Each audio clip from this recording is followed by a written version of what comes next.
नमस्कार दोस्तों, आप सभी लोगों का डॉक्टर विनय कंसल्टेंसी में स्वागत है। आज हम बात करेंगे Rahu in fifth house. Rahu जब जन्म कुंडली में, आपकी लग्न कुंडली में जब 5वें भाव में बैठे हों तो उसके परिणाम किस तरीके से होंगे। अब जब राहु फिफ्थ हाउस में होंगे तो हमको सबसे पहले तो ये देखना जरूरी है कि यहाँ पे राहु हमारे लिए शुभ है या अशुभ है। उसके बेसिस पे हम ये डिसाइड कर पाएंगे कि ये यहाँ पे बैठे हुए राहु किस तरीके के परिणाम देंगे। पहली चीज तो अगर आपके फिफ्थ राशि में बुध की कोई राशि आ रही हो, जैसे कि मिथुन हुआ, जैसे कि कन्या हुई, शुक्र की कोई राशि आ रही हो, वृषभ हुई, तुला हुई, मकर राशि में भी राहु अच्छे परिणाम देते हैं, कर्क राशि में भी अच्छे परिणाम देते हैं। अगर ये राशि आपके फिफ्थ हाउस में आ रही हो तो यहाँ का राहु हाउस के बेसिस पे अगर देखा जाए तो शुभ मानेंगे।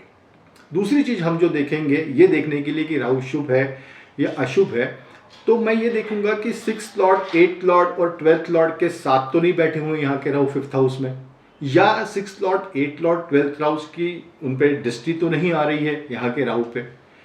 तीसरी चीज मैं ये देखूंगा कि शनि या मंगल की दृष्टि यहाँ इन राहु पे तो नहीं है फिफ्थ हाउस के, क्योंकि वो भी बहुत इंपॉर्टेंट है कि अगर शनि और मंगल की दृष्टि फिफ्थ हाउस में बैठे राहु पे हो तो उसके रिजल्ट्स थोड़े से मैलिफिक होने लगते हैं। ऑल्सो वेरी इंपॉर्टेंट चीज और एक है कि फिफ्थ हाउस के कारक गुरु हैं। गुरु की प्लेसमेंट पूरे पत्रिका में किस तरह की है, गुरु कहाँ बैठे हुए हैं, गुरु इन राहु को देख रहे हैं क्या, राहु गुरु की दृष्टि है क्या, अगर दृष्टि नहीं भी है तो गुरु का ओवरऑल प्लेसमेंट कैसा है, वो शत्रु राशि में है, वो कौन से भाव में बैठे हुए हैं, और अगर गुरु की दृष्टि हो तो बहुत ही अच्छी बात है। तो फर्स्ट थिंग जो हम एनालाइज करेंगे कि ये राहु जहाँ बैठे हुए हैं वो किस इन्फ्लुएंस के साथ बैठे हुए हैं, कारक कहाँ पर है, उनका लॉर्ड कहाँ पर है, उसका प्लेसमेंट कैसा है, 6th, 8th, 12th की दृष्टि तो नहीं पड़ रही है, उनके साथ तो नहीं बैठे हैं। उसके बेसिस पे वी कैन फिगर आउट कि यहाँ पे बैठे हुए राहु किस तरीके रिजल्ट्स देंगे। अगर यहाँ पे राहु आपके शुभ है तो ये हाउस आपकी पूर्व पुण्याई का स्थान होता है, जो आपने पूर्व के जन्मों में जो पुण्याई संचित की हुई है ये उसका स्थान है।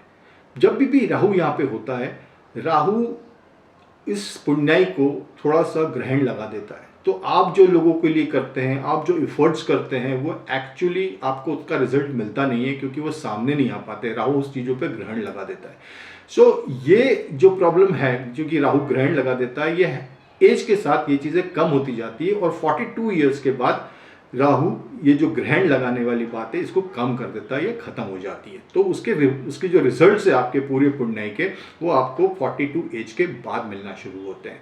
यहाँ का राहु आपको एक कुशाग्र बुद्धि देता है, इंटेलेक्चुअल्स देता है, एक नए तरह का आप इनोवेशन करते हैं, नई आइडियाज़ आपके दिमाग में आती हैं। यहाँ का राहु यहाँ के लिए बहुत अच्छा है, प्लानिंग के लिए राहु यहाँ का बहुत अच्छा है। बट यही राहु प्लानिंग के लिए अच्छा है, बट आप उसको एग्जीक्यूट करने को बोलोगे तो वो प्रॉब्लम होगा, क्योंकि राहु में एग्जीक्यूशन पावर नहीं है, राहु में इनोवेशन पावर है, अच्छी आइडियाज़ की पावर है, प्लानिंग की पावर है, बट यहाँ राहु एग्जीक्यूट नहीं कर पाता है। यहाँ का राहु एजुकेशन चातक को बहुत अच्छा देगा, टेक्निकल एजुकेशन देगा अगर अच्छा राहु प्लेस दे तो। ये यहाँ का Rahu different hobbies, different interest को परस्यू करने के लिए अच्छा है। यहाँ का राहु एस्ट्रोलॉजी सीखने के लिए अच्छा है, यहाँ का राहु हिडन साइंस सीखने के लिए अच्छा है, ऑकल्ट साइंस सीखने के लिए अच्छा है। यहाँ का बैठा हुआ Rahu for services, jobs like CBI और एनी हिडन सर्विसेज जो है, secret services rather I will call it, उनके लिए यहाँ का राहु बहुत अच्छा है। यहाँ का Rahu also denotes your love affairs, romantic affairs, your happiness.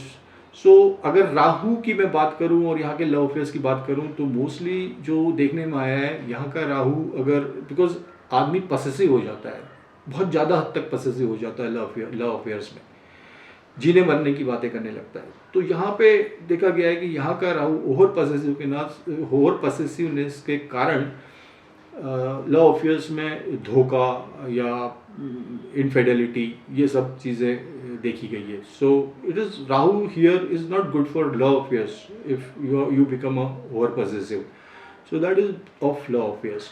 Rahu यहाँ बैठा हुआ fifth house is for your childrens also. So यहाँ का राहु संतान के प्रति लगाव, संतान के प्रति मोह, संतान को लेके ओवर पॉजिटिवनेस, संतान के करियर को लेकर ओवर पोसेसिवनेस, ये हर समय उस जातक के दिमाग में रहता है कि मेरी संतान किस तरीके से रहेगी, और संतान की जो के प्रति मोह बहुत ज़्यादा रहता है। सो यहाँ का राहु आपको संतान के प्रति मोह भी देता है।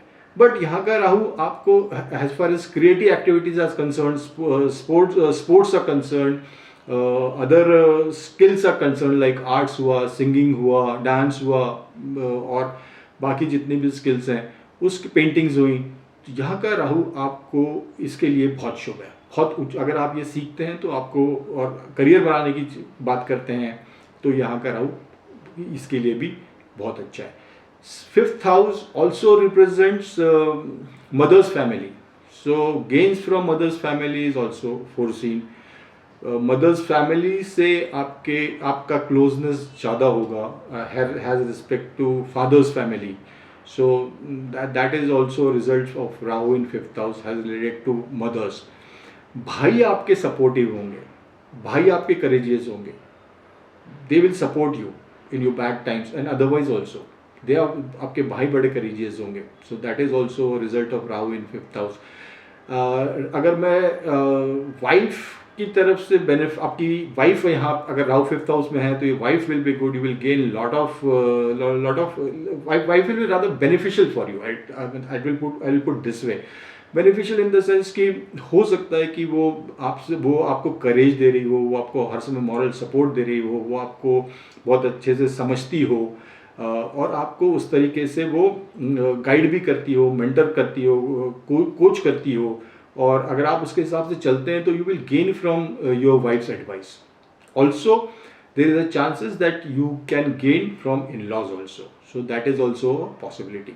Now has regarding to career, जब राहु 5th हाउस में हो तो एक चीज़ ध्यान रखने की बहुत ज़रूरत है कि because this 5th house is the 8th from the 10th house, so 10th house is the career house, and Rahu जब बैठे हैं तो राहु 10th हाउस में 8वें स्थान पे बैठे हैं करियर के हाउस से, तो सडन राइज और sudden fall in career is expected, क्योंकि वो 8th है वहाँ से। So you have to be doubly sure कि आप अपने करियर के प्लेस पे अच्छे रिलेशंस कैसे बनाएं, बॉसेस के साथ कैसे रिलेशन अच्छे बनाएं, ये आपके लिए बहुत ज़रूरी है। Because and this can happen all of a sudden, because there is a 8th house impact on Rahu sitting here. So अगर प्रमोशंस होना है, गेन्स होना है करियर में, if you handle that Rahu properly तो वो भी हो सकते हैं all of a sudden, you cannot, you have not anticipated and that will happen, but at the same time downfall is also foreseen, मतलब आपको पता भी नहीं चलेगा कि आपके पीछे कोई कॉन्स्पिरेसी चल रही है और वो हो जाएगी if you are not maintain a good relations with your seniors, particularly bosses. So that is also a result of Rahu in 5th house. I already told you, good for career, good for occult sciences, secret services. यहाँ पे बैठा हुआ Rahu, relationship your father, you will have a difference of opinion with your fathers. Difference of opinion your father. आपकी और father की frequency जिस तरह से मैच होनी चाहिए उस तरीके से मैच नहीं होगी अगर राहु 5th हाउस में बैठा है. So this is all the results of when Rahu will be sitting in the 5th house. इसकी जो रेमेडी है राहु जो 5th हाउस में हो, so the best remedy is you should chant Gayatri मंत्र. You should chant गायत्री मंत्र. And आप गुरुवार को दिन दान करिए, गुरु को अपने स्ट्रांग रखिए क्योंकि यहाँ का कारक गुरु है.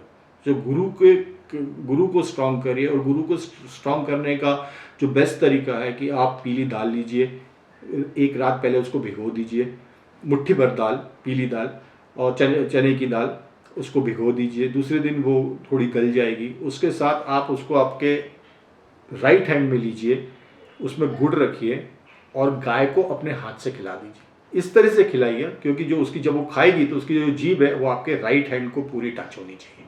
उसकी जीभ जो सलाइवा है, सो उससे जब वो सलाइवा गाय की जीभ आपके राइट हैंड को टच होगी, सो जो राहु के कारण भाग्य में जो प्रॉब्लम्स आ रही थी या जो पूर्व पुण्य ऊपर उठ के नहीं आ रही थी, वो प्रॉब्लम सॉल्व होना शुरू हो जाएगी और राहु आपको अच्छे इफेक्ट्स देना शुरू करेगा.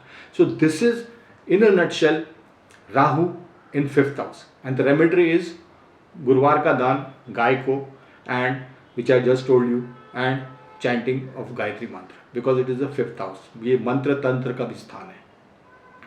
So this is about Rahu in 5th house. Next time, in next my video, I'll come out with Rahu in 10th house. Thank you so much. Take care. Bye.